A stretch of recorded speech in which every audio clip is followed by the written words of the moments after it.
ദിലീപ് ഏട്ടൻ്റെ വില്ലാളി വീരൻ സംവിധാനം ചെയ്ത സുധീഷ് ശങ്കർ സംവിധാനം ചെയ്ത സിനിമയാണ് മാരീജൻ. ഡയറക്ടർ വേറെ പടമൊന്നും ഞാൻ കണ്ടിട്ടില്ല, സിനിമയുടെ ട്രെയിലറും ഞാൻ കണ്ടിട്ടില്ല. നിങ്ങളും ട്രെയിലർ കാണാതിരിക്കുന്നതാണ് നല്ലത് എന്നാണ് എൻ്റെ ഒരു അഭിപ്രായം. ട്രെയിലറിൽ സിനിമയുടെ ജോൺട്ര എന്താണെന്ന് സൂചിപ്പിച്ചിട്ടുണ്ടോ എന്ന് എനിക്കറിയില്ല.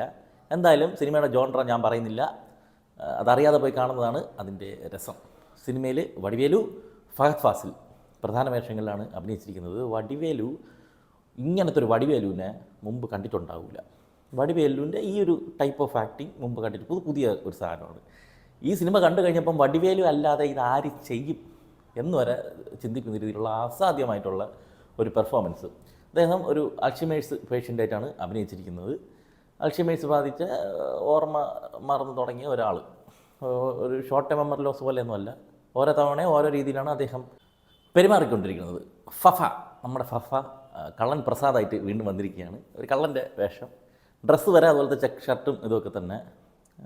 കള്ളൻ ഭയങ്കര ട്രിക്കി ആയിട്ടുള്ള കൗശലക്കാരനായിട്ടുള്ള ഒരു കള്ളൻ ഇങ്ങനെ മോട്ടിക്കാൻ വേണ്ടിയിട്ട് ഇറക്കുന്ന സമയത്ത് അവിചാരിതമായിട്ട് നമ്മുടെ ഇദ്ദേഹത്തിൻ്റെ വടിവേലുവിൻ്റെ കൂടെയാണ്.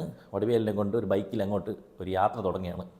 ഈ ബൈക്ക് വരെ മോട്ടിച്ചതാണ് കേട്ടോ. ഇതൊന്നും ഭയങ്കര പടത്തിൽ ഭയങ്കര കഥയോ അല്ല, കാമ്പും സ്പോയിലറൊന്നും അല്ല, തുടക്കത്തിലുള്ള സംഭവങ്ങളാണ്.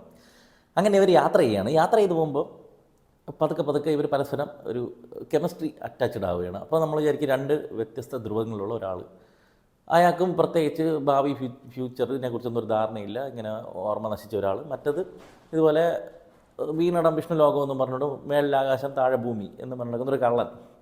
ഇവർ രണ്ടുപേരുടെ ഒരു കെമിസ്ട്രി ബോണ്ടിങ് ഇങ്ങനെ വർക്കൗട്ടായിട്ട് ഇനി പതുക്കെ നമ്മൾ കള്ളന് തിരിച്ചറിവുണ്ടാകും എന്നൊക്കെ നമ്മൾ വിചാരിച്ച് ഫീൽ ഗുഡ് നന്മ പരിപാടിയൊക്കെ നമ്മളിങ്ങനെ വിചാരിച്ചിരിക്കുന്നിടത്ത് സിനിമ ഒന്ന് ലാഗടിച്ച് തുടങ്ങും. കാരണം കുറേ നേരമായിട്ട് ഇങ്ങനെ വണ്ടിയിൽ ഇങ്ങനെ പൊയ്ക്കൊണ്ടിരിക്കുന്നു, കുറേ സീനുകളൊക്കെ കണ്ടുകൊണ്ടിരിക്കാൻ കൊള്ളാം. എന്നിരുന്നാലും വേറൊരു മൊമെൻറ്റം ചേഞ്ച് ഒന്നും വരുന്നില്ല, ഫീലിങ്സ് ഇമോഷണൽ കണക്ഷൻസ് വരുന്നില്ല. അങ്ങനെ വിചാരിക്കുന്നിടത്ത് വടിവേലി പറയും, എന്താടാ ഒരേ ഗിയറിൽ തന്നെ പടം ഇങ്ങനെ പൊയ്ക്കോണ്ടിരിക്കണേന്ന്, ഗിയറൊന്ന് മാറ്റി പിടിച്ചൂടെ എന്നൊരു ഡയലോഗ് അടിക്കും. അവിടെ അങ്ങോട്ട് ഒരു സംഭവം നടക്കുകയാണ്. ഇൻ്റർവൽ ബ്ലോക്ക് കിണ്ണ സംഭവമായിരുന്നു. ഞാൻ പറഞ്ഞില്ലേ, ഈ പടത്തിൻ്റെ ജോൺഡർ എന്താണെന്ന് ഞാൻ പറയുന്നില്ല. പിന്നീട് അങ്ങോട്ട് അടുത്തെന്ത് നടക്കുമെന്നുള്ള ഒരു ആകാംക്ഷ, ഒരു പിടുത്തവും തരാതെ ഈ സിനിമയിൽ പോകുന്നുണ്ട് ഒരു പരിധി വരെ. പക്ഷേ കുറച്ച് കാര്യങ്ങൾ അവർ ഹിൻഡ് തരുമ്പോഴേക്കും നമുക്കിത് എങ്ങോട്ടാണ് പോകണമെന്നുള്ളത് ഏകദേശം ഒരു ധാരണ കിട്ടും. എന്നിരുന്നാലും നല്ല രീതിയിൽ കണ്ടു തീർത്ത് എൻഗേജിങ് ആയിട്ടുള്ള ഒരു അടിപൊളി റൈറ്റിങ്ങിൽ കുറച്ച് പ്രശ്നങ്ങളുണ്ട്, ഞാൻ പറയാം. നല്ല പെർഫോമൻസ് ഉള്ള, നല്ല ഗംഭീരമായിട്ടുള്ള ബാക്ക്ഗ്രൗണ്ട് സ്കോറുള്ള, നല്ല ഒരു സാറ്റിസ്ഫാക്ഷൻ തന്ന, കുറേ ദിവസത്തിന് ശേഷമാണ് ഒരു നല്ല സിനിമ കണ്ടിട്ട് മനസ്സ് നിറഞ്ഞ് പുറത്ത് വരുന്ന ഒരു നല്ലൊരു പടം ആണ് മാരീജൻ. ഈ പടത്തിൽ ഞാൻ പറഞ്ഞില്ല, ഫഹദ് ആസ് യൂഷ്വൽ നമുക്ക് പിന്നെ വലിയ സംഭവം തോന്നില്ല. നമ്മൾ ഈ കള്ളൻ പ്രസാദിനെ ഒരുപാട് ക്യാരക്ടർ കണ്ടിട്ടുണ്ട്, അതിൻ്റെ വേറൊരു പതിപ്പായിട്ടേ തോന്നിയുള്ളൂ. പക്ഷേ കള്ളൻ്റെ കുറേ പരിപാടികൾ മറ്റേ നൈസായിട്ട് അങ്ങ് സ്ലിപ്പാവും എന്നൊക്കെ പറയണം, അതുപോലത്തെ ഒരു പരിപാടികളൊക്കെ കുറേ സാധനങ്ങൾ ഭയങ്കര രസമായിട്ടാണ്, ഭയങ്കര ഫ്ലെക്സിബിളായിട്ട് ചെയ്തിട്ടുണ്ട് ഫഹദ് ഫാസിൽ. ഇവർ രണ്ടിനാണ് മെയിനായിട്ട് പടത്തിൽ വരുന്നത്. പിന്നെ ബാക്കിയുള്ളവരെ ഞാൻ പറയാം. അപ്പോൾ ഈ സിനിമയിൽ ഈ പറഞ്ഞ ഇവനൊരു തിരിച്ചറിവ്, മോഷണം തെറ്റാണ്, അങ്ങനെയൊക്കെയുള്ള ഒരു സാധനം വരുന്നുണ്ട്. അവന് മോഷണം നിർത്താമെന്നൊക്കെ ഫഹദൊക്കെ പറയുന്നുണ്ട്. പക്ഷേ അതിന് പ്രത്യേകിച്ച് കാരണമോ ഡീറ്റെയിലിംഗ് ആയിട്ടുള്ള ഒരു ഇൻസിഡൻ്റ് ഒന്നും കൊടുത്തിട്ടൊന്നുമില്ല, വെറുതെ അങ്ങനെ പറയുകയാണ്. അത് ചിലപ്പോൾ ലോജിക്ക് ഇല്ലാത്ത പോലെ എനിക്ക് ഫീൽ ചെയ്ത്.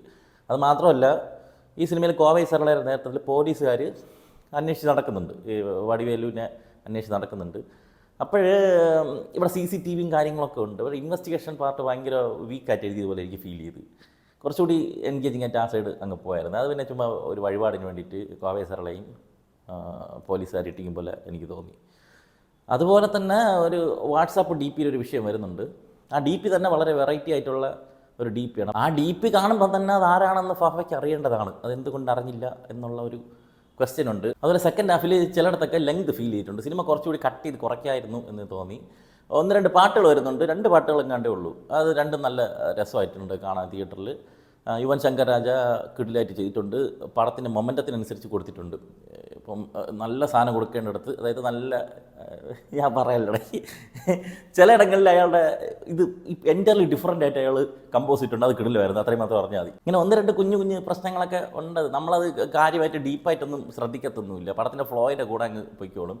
സിനിമ ഒന്ന് സ്ലോ ആയി തുടങ്ങുന്നിടത്ത് ഇവരുടെ പെർഫോമൻസ് വെച്ച് നന്നായിട്ടത് പിടിച്ച് പോയിട്ടുണ്ട്. സ്റ്റോറി, സ്ക്രീൻ പ്ലേ, ഡയലോഗ് എഴുതിയിരിക്കുന്നത് വി കൃഷ്ണമൂർത്തിയാണ്. ക്രിയേറ്റീവ് ഡയറക്ടർ എന്ന് പറഞ്ഞുകൊണ്ട് പുള്ളിയുടെ പേരും വച്ചിട്ടുണ്ട്. എനിക്ക് തോന്നുന്നു പുള്ളിയുടെ നല്ല കൈ ഈ പടത്തിൽ വന്നിട്ടുണ്ടാവാം. അതുപോലെ കലൈസെൽവൻ ശിവാജിയാണ് സിനിമാറ്റോഗ്രഫി, നല്ല വർക്ക്. ശ്രീജിത്ത് സാരംഗിൻ്റെ എഡിറ്റിങ്, ഡയറക്ടർ പറഞ്ഞനുസരിച്ച് എഡിറ്റ് ചെയ്യാൻ പറ്റുള്ളൂ. കുറച്ചുകൂടിയൊക്കെ കുറേ സീനൊക്കെ കുറച്ച് കുറയ്ക്കായിരുന്നു എന്ന് തോന്നി. കുറച്ച് ലെങ്ത് ഇടയ്ക്ക് ഫീൽ ചെയ്യുന്നുണ്ടായിരുന്നു. എം ആർ രാജേഷിനാണ് സൗണ്ട് മിക്സിങ് ചെയ്തിരിക്കുന്നത്. അതുപോലെ ഫിനിക്സ് പ്രഭുവാണ് അതിൻ്റെ ഫൈറ്റും കാര്യങ്ങളൊക്കെ ചെയ്യുന്നത്, നന്നായിട്ടുണ്ടായിരുന്നു. പിന്നെ ഇവർക്കൊപ്പം ഈ സിനിമയിൽ പ്രധാനമായിട്ട് അഭിനയിച്ചിരിക്കുന്നത് വിവേക് പ്രസന്ന, അങ്ങനെ ഫഹദിൻ്റെ കൂട്ടുകാരനായിട്ട് വന്നിട്ടുണ്ട്. പിന്നെ സിത്താര, കുറേ കാലത്തിന് ശേഷം നമ്മുടെ നടി സിത്താര ഈ സിനിമയിൽ അഭിനയിച്ചിട്ടുണ്ട്.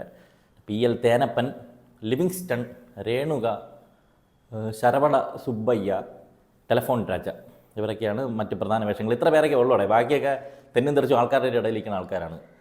വേറെ ആർക്കും വലിയ റോളൊന്നുമില്ല. ഇവരെ രണ്ടുപേരെ ഫോക്കസ് ചെയ്താണ് പോകുന്നത്.